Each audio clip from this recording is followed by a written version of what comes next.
Gerardo Román Morales Suárez, entre los títulos del doctor, doctor en jurisprudencia, candidato a doctor en Derecho en la Universidad Andina Simón Bolívar, magíster en Derecho Procesal, magíster internacional en Derecho Procesal Civil y Derecho de Familia, especialista superior en Derecho Procesal, candidato de la Maestría Internacional en Derecho Penal y Procesal Penal, abogado de los Tribunales de la República, licenciado en Ciencias Públicas y Sociales. Dentro de las actividades profesionales, es conjuez permanente de la Primera Sala de la Corte Suprema de Justicia, conjuez permanente de la Primera Sala de lo Penal de la Corte Nacional de Justicia, ministro juez de la Corte Superior de Justicia de Quito, conjuez permanente de la Cuarta Sala de la Corte Superior de Justicia de Quito, conjuez permanente del Tercer Tribunal Penal de Pichincha, municipio de Rumiñahui, director de Asesoría Jurídica, procurador síndico y abogado de coactivas en el municipio de Mejía, abogado de coactivas del Instituto Ecuatoriano de Seguridad Social, panelista en el diálogo internacional WorldNet vía satélite desde Washington, entre los países de Ecuador, Perú, República Dominicana y los Estados Unidos de América, director y expositor en el seminario El Código de Menores, coordinador general del primer encuentro de la psicología aplicada al derecho, conferencista del Colegio de Abogados de Pichincha sobre el procedimiento contencioso general en el Código de la Niñez y Adolescencia,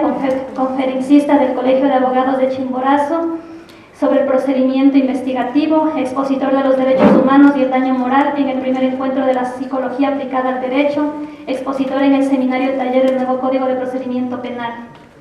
El tema de la exposición del día de hoy son los procesos, clases de procesos, los recursos y las medidas cautelares según el COGEP. Agradecemos nuevamente la presencia del doctor Gerardo Morales Suárez. Gracias por la participación.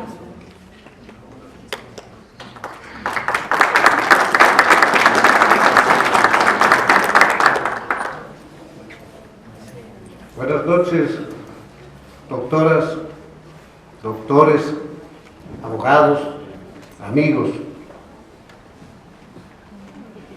En el viaje que teníamos,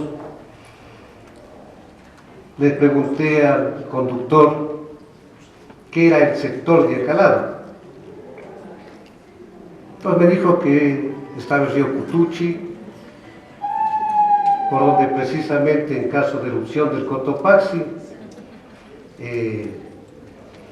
sería el que va a producir la mayor afección.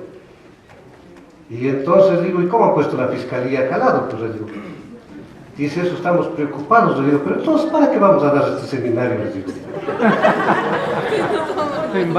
A menos que sea para tal vez en el cielo, donde San Pedro le tenga que alguna prueba sobre procesos, en fin, no. Pero bueno,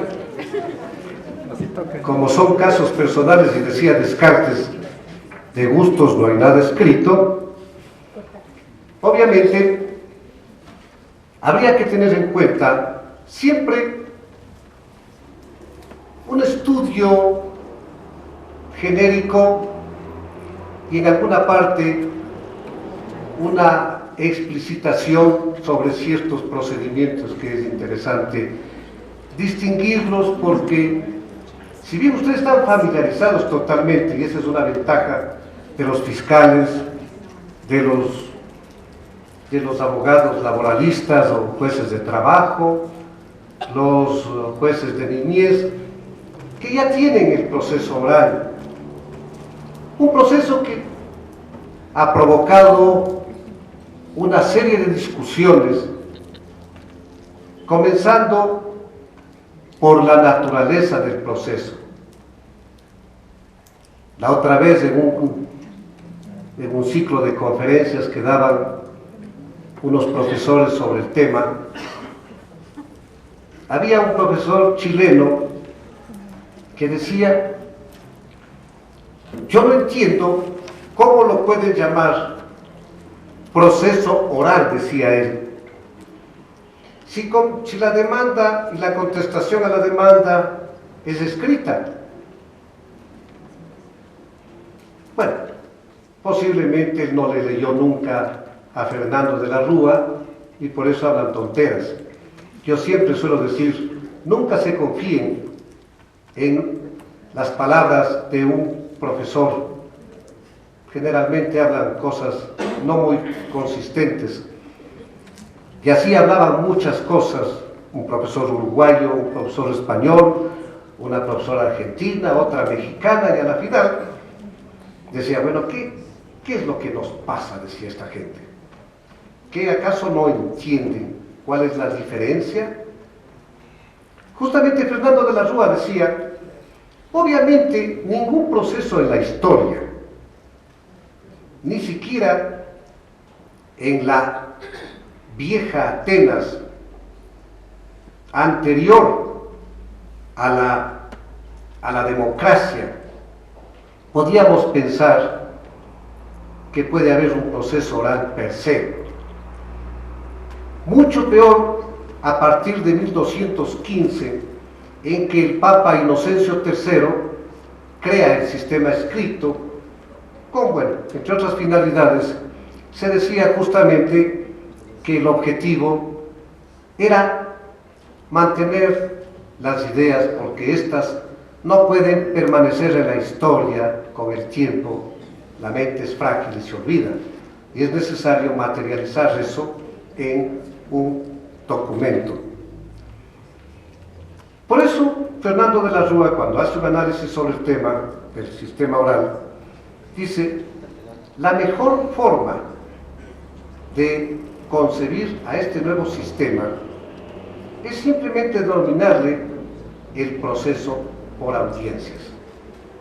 Y efectivamente, se ha recogido eso, y nuestro código, que entrará en vigencia con las excepciones de la segunda disposición final, el 22 de mayo del 2016, obviamente ya lo llamas un proceso oral por audiencias. Esto quiere decir que todos los procesos en el mundo son mixtos. Pues es obvio, primero para poder analizar, para permitir lo que dice la Constitución, el artículo 76, que dice, bueno, contar con el tiempo necesario y con los instrumentos para poder preparar su defensa, ¿no? Hay muchas cosas que parece que no se les comprende. Y entonces nuestro sistema comienza así. Y obviamente comienza con una determinación del ámbito del código, en donde efectivamente rige para todos los procesos, como decía el doctor Jorge Zavala Vaquerizo, jurídicos civiles. Otros dicen, obviamente, la jurisdicción ordinaria, porque hay la excepción, la justicia electoral y la constitucional, obviamente. Entonces, hablamos de una jurisdicción ordinaria, que todos los casos relacionados con algo importante que ustedes hacen, lamentablemente los compañeros parece que pensaron o me adivinaron que les iba a hacer una apuesta y por eso se han ido al último, miren. Precisamente ¿por qué? Yo les pregunto a ustedes, ¿cómo ponen los jueces penales la frase sacramental de la sentencia? Siguen poniendo administrando justicia, ¿no es cierto? Yo no sé por qué. Han de haber visto la reforma al Código de Procedimiento Penal que consta en el Código Orgánico de la Función Judicial. Si no me equivoco, en el numeral 4 de las reformas a ese código, que reforma el artículo 313, y que dice, reformas el artículo 313 del Código de Procedimiento Penal, y en lugar de la frase administrando justicia, se pondrá haciendo justicia. Entonces yo les decía esto, nunca confíen en un profesor, o expositor, o instructor, como quieran llamarle. Precisamente por eso, en la Universidad Andina, Simón Bolívar me contaba que oyeron eso y yo, ¿y cuál loco dijo eso? Pues vayan a ver el código, ahí está. O sea, no es cuestión de locura, ahí está. Y obviamente, ¿por qué esa diferencia? Porque nosotros cuando hablamos de jurisdicción, ¿de dónde proviene? Proviene justamente de los conflictos jurídicos civiles. Y entonces, ¿qué se decía? ¿Y qué se dice todavía en el COGEB y en el Código de Procedimiento Civil y en todos los códigos y obras de derecho? Dice que la jurisdicción es simplemente el dirimir un conflicto entre particulares y entre estos y el Estado. ¿Pueden ustedes dirimir un conflicto en materia penal?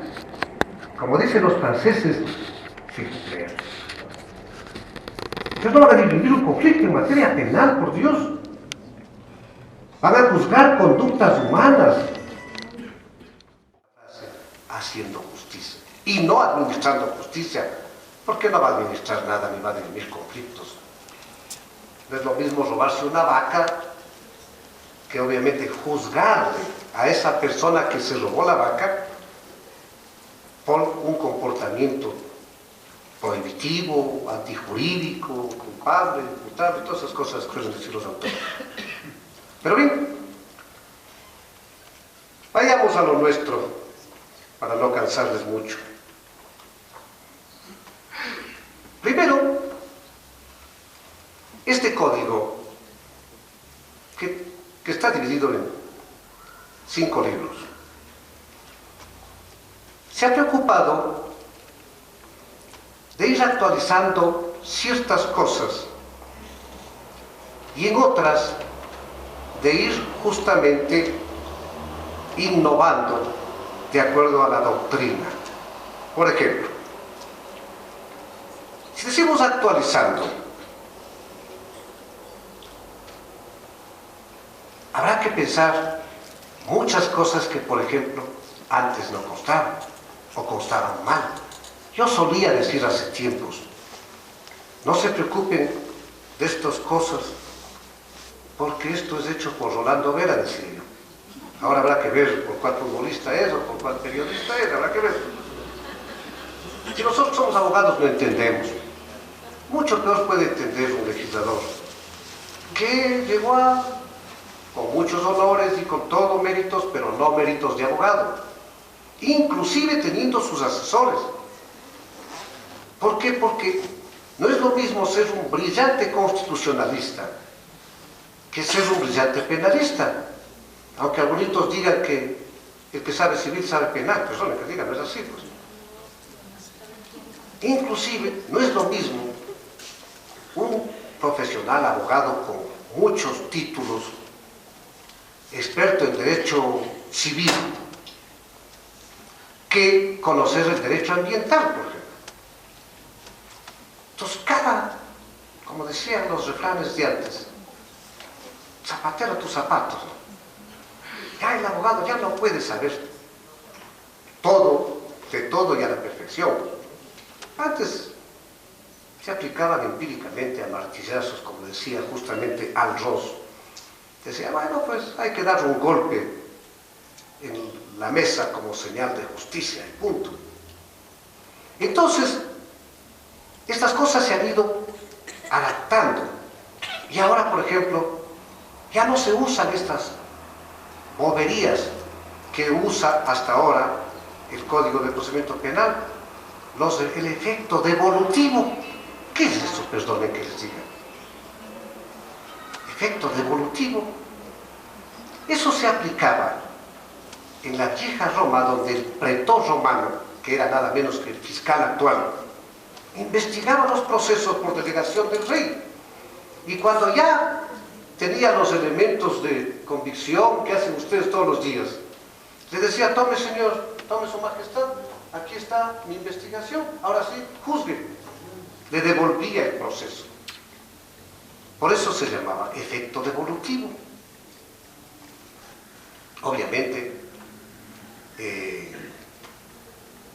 ahora todos los procesos tienen ese efecto, pero eso no es un efecto, es un procedimiento, porque el momento en que se dicta una sentencia y se interpone un recurso, el proceso se desplaza hacia otro órgano jurisdiccional simplemente, pero no se ha devuelto nada porque la Corte en ningún momento me prestó a mí el proceso, ¿no es cierto?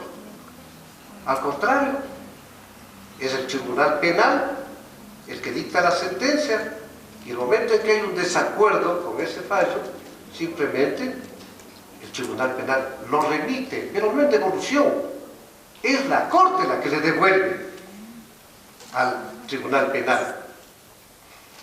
Pero así se decía, ahora ya no existe eso. Por ahí hay una palabrita que todavía se les ha ido, pero ya claramente se dice, los efectos son tres: suspensivo, no suspensivo y diferido. Vamos, es decir, ya no se acostumbra. Hay otras cosas, en cambio, que por la costumbre, a mí se me paraban los pelos cuando conversaba con un abogado. Decía, verá que tiene 3 días para apelar, y él me decía, término o plazo. Yo decía, ¿qué es eso? ¿Qué es eso? Porque había esa tonta concepción de que lo que es penal era plazo y lo que es civil era término. Toda la vida me peleaba con medio mundo porque se oiga, el hecho de que no se cuenten los plazos no es porque sea penal o sea civil, sino porque hay un articulito por ahí en el Código Penal que le está diciendo, para los recursos solo serán los días hábiles. No dicen el término ni nada. Y en materia civil hay otro artículo que le dice que no se contarán los plazos en los días feriados y de vacante. Nada más. Pero los abogados se familiarizaron y llegaron al colmo de volverse martilladores o zapateros simplemente, y entonces siguieron aplicando así y todo el mundo hablaba de esto. Pero este código lamentablemente ya le ha cogido. Si ustedes revisan la legislación española, se van a dar cuenta de lo que dice. Término es el momento preciso en que se ha de practicar un acto procesal. Por ejemplo, venga a rendir un testimonio el día tal a tal hora. Ya. Perfecto. Eso es el término. Practíquese el reconocimiento del lugar en tal fecha. Eso es un término. Pero plazo es el espacio de tiempo dentro del cual se ha de practicar el acto procesal. Por ejemplo, conteste la demanda en 15 días. Eso no es término, es plazo. Pero ya, como este código ya lo eliminó esa palabra, ya define lo que es el término en esa forma equivocada, bueno, pues mantengámoslo. Tengo que acostumbrarme yo también a hablar así, aunque no se hable con propiedad, al menos hablaré con código. Bueno, así podemos ir. Obviamente, este código es lo mejor del mundo, del universo y de la historia. Así han reconocido profesores españoles, argentinos, colombianos, en fin. Porque sintetiza todos los procesos, igual que ustedes tienen ahora. El Código Penal, Orgánico Integral Penal, ¿no es cierto que es una belleza? Ya no tienen que andar con tantas leyes, con un código por aquí, por esote, otro por acá, otro por acá, que la ley de sustancias estupefacientes acá y que la ley sobre tenencia de armas por acá, y a la final andaban ustedes cargados de leyes que muchas veces no sabían ni dónde conseguir. Ahora ya tienen un COIP y ahí tienen todo, ¿no es cierto? Esa es la envidia del mundo. Y esto es la envidia del mundo ahora. Porque aquí están todos los procesos no penales, como se llama. Un profesor español decía, deberíamos llamar, perdón, un profesor chileno decía, deberíamos llamar los procesos civiles porque eso es lo que más identifica. Sí, pero tal vez, ¿no? Si le comparamos, a un acto administrativo como cuestión civil, a una cuestión tributaria como cuestión civil, a una cuestión de la naturaleza como cuestión civil, no sé, en fin. Pero, bueno, eso eran los argumentos de ese profesor. En todo caso, aquí se le denomina justamente un proceso para materias no penales. O sea, todo lo que no sea no penales está aquí. Todo lo que sea penal, electoral y constitucional, vaya por allá. En fin, dentro de estos principios, por supuesto, bueno, tenemos varios que están definidos en el código, pero hay uno que debemos tener en cuenta muy bien.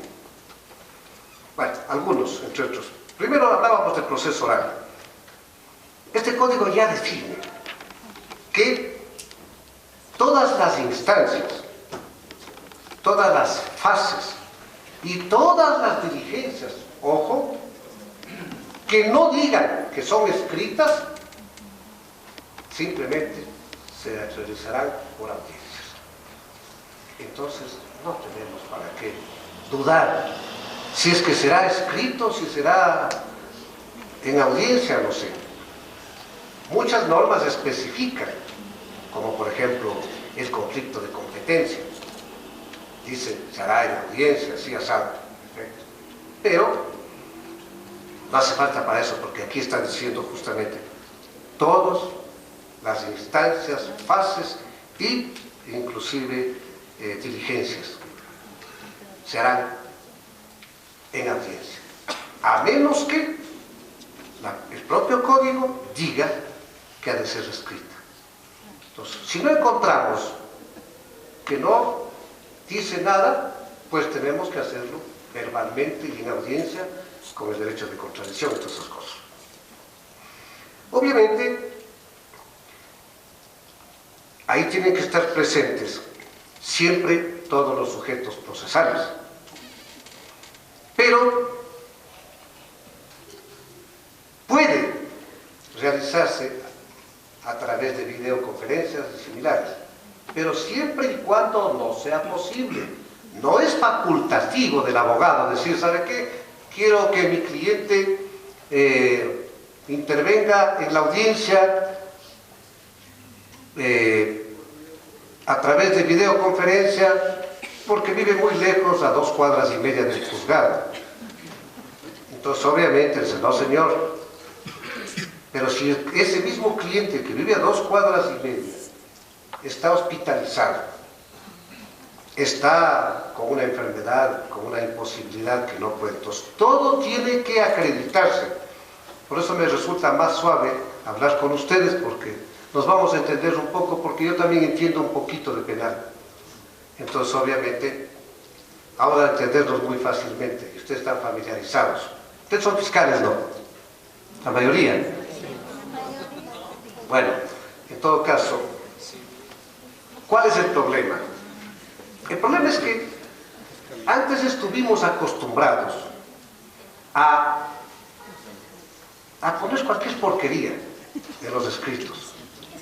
Y comenzábamos la prueba diciendo simplemente que se agregue al proceso las 200.000 hojas en copias certificadas que acompañan. Punto. Bueno, ¿y eso qué contiene? ¿Qué es? Entonces, aun cuando me adelanten, no, la prueba ya tiene que practicarse de otra manera.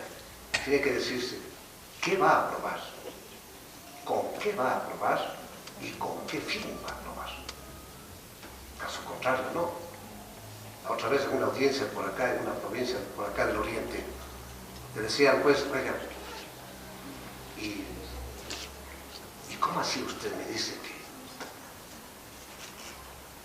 que tiene que concederse en términos de prueba? ¿Y dónde dice eso? Picado por eso, voy a la librería Orni ayer a ver si encontraba un libro para regalarle al juez. Y veo un libro que le vi, primero el hecho de que tenga modelitos ya, bueno, es vergonzoso que un profesor venga a estar buscando modelos, ¿no? Pero entonces, obviamente, él decía, en los juicios de tenencia, decía él, que él no habla sobre la tenencia, tiene que pedirse por escrito que se conceda un término de prueba. Decía, bueno, y perfecto, ya. ¿Y cómo así? No se acosta. Decía, es que lo que pasa es que, como es norma supletoria el Código de Procedimiento Civil, entonces no debe aplicar el Código de Procedimiento Civil. Yo le decía al juez, perdone que le diga, ¿y quién manda? ¿El Código de Procedimiento Civil o el Código Orgánico de la Función Judicial? Si usted revisa lo que dice el artículo 29, decía, el Código Orgánico de la Función Judicial, dice la aplicación de casos análogos y principios universales del derecho. Entonces, a ver, si tenemos un caso análogo, ¿cuál es? El caso laboral. ¿Qué dice el juicio de trabajo? El artículo 575 del Código de Trabajo. Dice simplemente que la prueba se anunciará en la audiencia, ¿no es cierto? Entonces debemos de aplicar esto, les digo. Porque si esto es que el Código de la Niñez no dice en qué momento, pero ustedes no pueden aplicar cualquier procedimiento, les decía. Entonces hagamos una cosa, si aplicamos el procedimiento ordinario, ¿cómo le parece que le concedo el término de 6 días, de acuerdo al juicio del más sumario o ejecutivo? O le concedo 10 días, de acuerdo al juicio ordinario, ¿cierto? O le concedo 3 días, de acuerdo a la alegación de error esencial, ¿sí, no? Es procedimiento civil.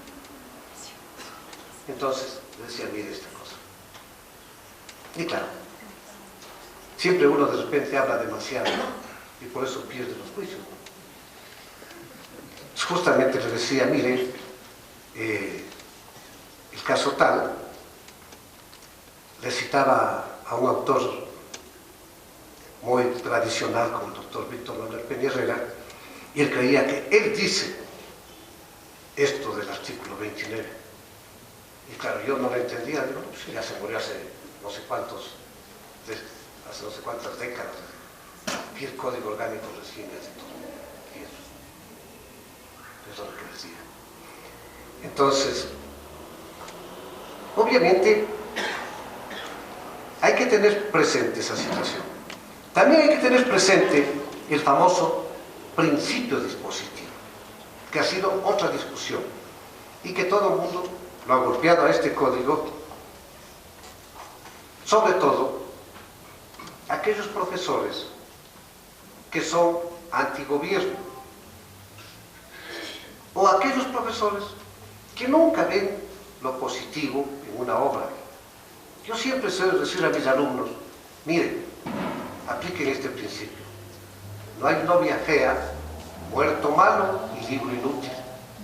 Porque cualquier libro, por más malo que sea, alguna cosita de esfuerzo y de virtud o de beneficio ha de tener, ¿no es cierto?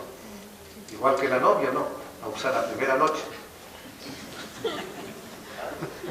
Bueno, entonces simplemente el principio dispositivo, de acuerdo a la concepción eminentemente jurídica,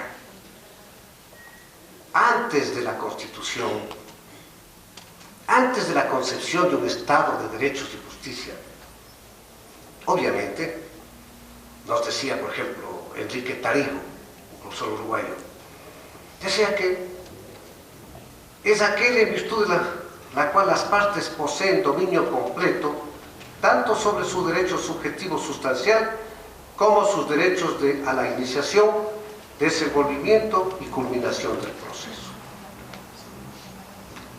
Yo me pregunto, y este profesor chileno vociferaba y decía, pero ¿cómo se permite que hagan ese profesor?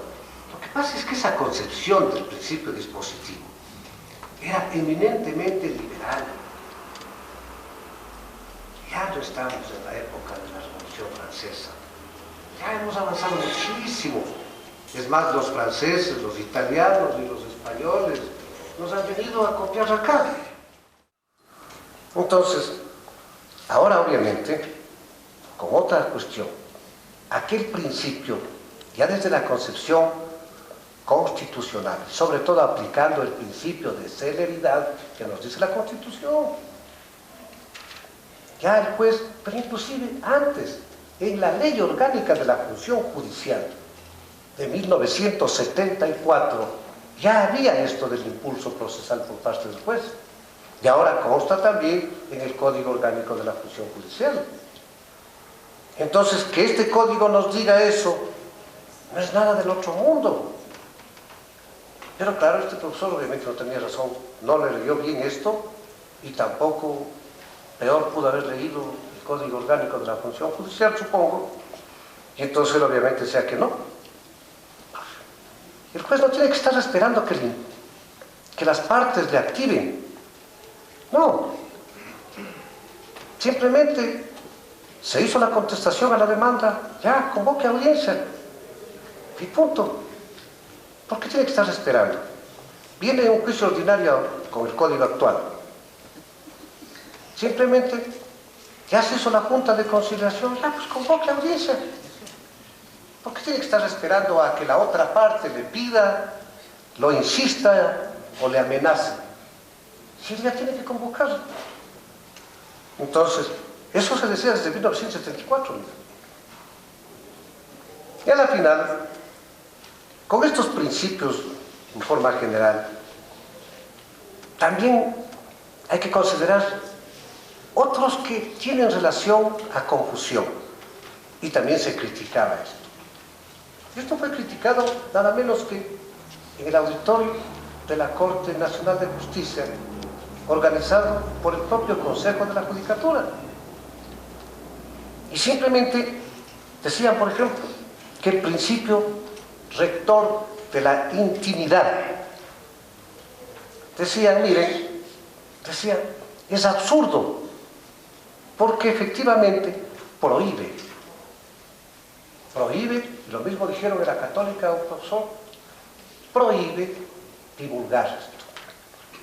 O sea, se ha hecho una especie de confidencialidad. Ustedes conocen, por ejemplo, el proceso arbitral.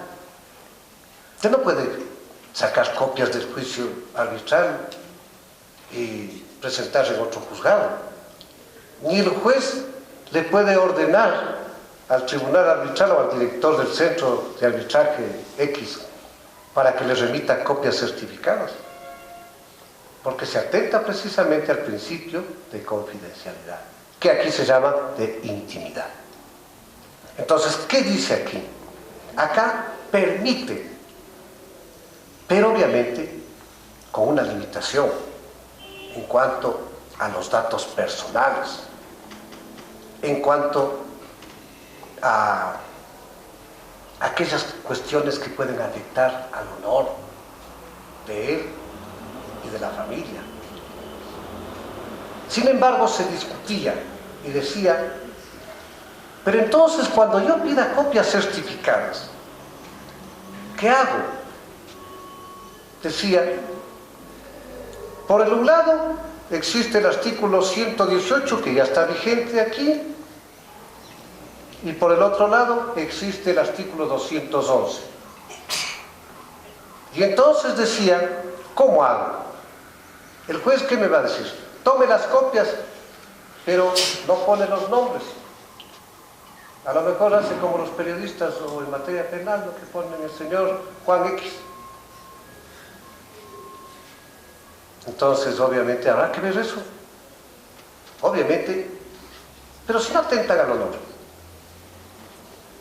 Desde la concepción per se, no desde una concepción laxa, porque entonces todo afectaría al honor, pues no.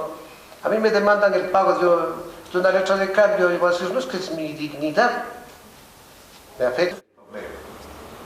Todo el mundo critica, pero miren los autores del sistema oral que han dicho, miren, ¿por qué el juez puede ser un convidado de piedra? El juez también tiene que intervenir, tiene que participar, tiene que colaborar, porque los tres sujetos procesales lo que buscan es llegar a la justicia, ¿o no es así? Artículo 169 de la Constitución. Entonces, obviamente, habrá que ver hasta qué punto es prudente una cosa y otra cosa no. Si están hablando, por ejemplo, que ha habido una violación, yo no puedo pedir copias certificadas de un proceso penal por violación, ¿no? Perdonen que les diga, eso sí va a afectar, ¿no? Pero eso, obviamente, está limitando el código. Que hay muchos artículos ahí que están hablando, unos vinculados y otros taxativos, como el artículo 7, en donde ya se explicita justamente en todo aquello que no afecte al honor, al buen nombre de él y de la persona, de la familia. Bien, hay otra cosa importante justamente que se vincula con el mismo principio, que es el principio de publicidad, en donde toda la información obviamente es pública, pero aquellas, dice, estrictamente necesarias para proteger la intimidad, el honor, el buen nombre y la seguridad, por supuesto, eso no puede ser público. Ya tenemos en materia penal, desde hace mucho tiempo, antes del COIP, y nadie dijo nada. Pero aquí, bueno, tratan de encontrar. Yo creo que esto que estamos haciendo ahorita no es más que un conversatorio, pero un conversatorio cientista, desplazado de cualquier interés personal, concepción y mucho menos concepción política, ¿no? Nosotros venimos a aprender derecho, no venimos a ver qué dice el partido político tal o el gobierno por acá. Ya sabemos esas cosas. Veamos lo bueno. ¿Qué es lo bueno, por ejemplo? Obviamente que en toda obra vamos a encontrar tres cosas: lo bueno, lo malo y lo feo. Pero limitémonos al menos a profundidad a ver lo bueno. Lo malo tal vez lo topemos de forma indirecta, y lo feo, bueno, habrá que ver hasta qué punto. ¿Cuáles son las formas? ¿Qué hace el abogado cuando viene un cliente? Lo que hace ahora. A ver, señor, primerito se entera del problema, ¿no es cierto? Como cuando hacemos una tesis. ¿Qué decimos? Vemos el árbol del problema, vamos desbrozando ahí. A ver, ¿cuál es el problema? Este es el problema. Muy bien, ahora sí, ¿qué vamos a hacer? Bueno, ¿quién es el que va a demandar? ¿No es cierto?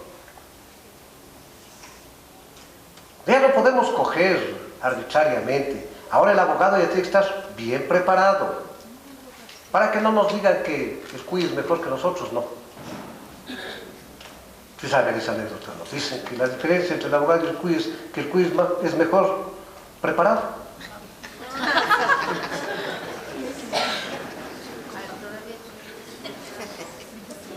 Entonces, ¿qué pasa? ¿Qué tenemos que ver ahora? ¿Quiénes pueden demandar? Porque ahora es oral. Ya no puede usted coger un escrito y soltar todas las piedras que le ocurran, o hacer lo que hacen los grandes consorcios profesionales. Tienen otros abogados que les pagan para que les hagan tal o cual cosa. Simplemente, ahora es directo ya, verbal, espontáneo. Entonces, ¿qué vamos a ver? ¿Quiénes son?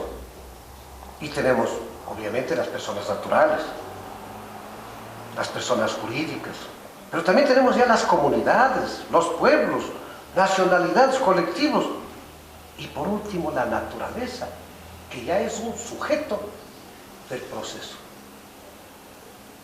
Ojo, hay que distinguir entre parte procesal y sujeto procesal. Parte procesal es aquella que reclama una pretensión y aquella contra quien se reclama dicha pretensión. Creo que nos dice Hugo Alsina. Pero el sujeto procesal, en cambio, es toda persona que de manera directa o indirecta interviene en el proceso. Por eso el juez es sujeto procesal, aunque sea sujeto destinatario, pero es. Y entonces vamos a ver quién los representa. Obviamente, La regla general, todos somos capaces, ¿no es cierto? Pero, por ejemplo, aquí ya tenemos algo diferente, en donde los adolescentes, en asuntos de protección de sus derechos y garantías, ya pueden directamente intervenir. O sea, ya no tiene que depender de papito o de mamita, simplemente un chico de 14 años, un chico de 16 años. Igual que pasa en niñez, un niño va, después le dice, mi papá no me da de comer, después le dice, ven, hijito, acá, papá, le fija la atención. No está dependiendo de nada. Acá igual, en cuestiones para protección de sus derechos. Pero también tenemos a los incapaces en ciertas obligaciones. Por ejemplo, el insolvente. El insolvente entra en una fase de interdicción, no puede intervenir en cuestiones patrimoniales, pero sí puede intervenir en otras cosas específicas. Sí puede comprar bienes, por ejemplo, no que lo puedes vender, pero sí comprar. Obviamente, en los pueblos y comunidades, ¿quién interviene? Igual el representante legal o voluntario. Bueno, voluntario, no se olviden que la representación se da de dos maneras, la legal y la voluntaria. Y esta voluntaria se llama procuración cuando es para un juicio. Si es que es para un acto jurídico, se llama poder. Algunos dicen poder de procuración. Me parece que es un pleonasmo eso. También pueden intervenir los niños, adolescentes e interdictos, obviamente a través de su representante legal, por supuesto. Pero hay una cuestión importante que dice, los que se hallen bajo patria potestad por quien la ejerce, pero los que no están bajo la patria potestad, ni tutela o curaduría, tienen que nombrar un curador especial. Y obviamente lo que ya ha habido, pero que no se decía en el código, cuando hay conflicto de intereses, obviamente tiene que intervenir un curador especial. Supongamos que un señor de 20 años, de 16 años, tiene que reclamar una herencia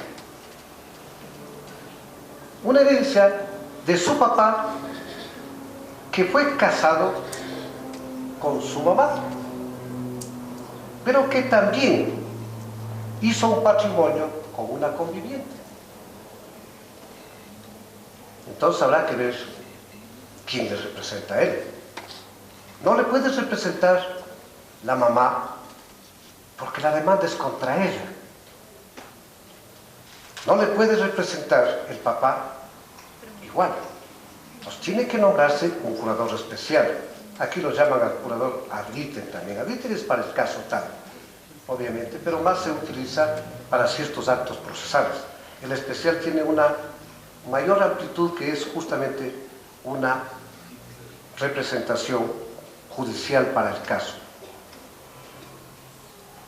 Entonces, claro que decimos muy fácil, pero yo les pregunto, ¿qué pasa si, por ejemplo, la señorita Juana de Arco demanda o pretende demandar la facción de inventarios de su conviviente fallecido, que tuvo, obviamente, que tuvo un matrimonio que es casado y que también tiene un patrimonio? Bueno, no hay problema, se nombra un curador especial porque ella no puede representar a su hijo.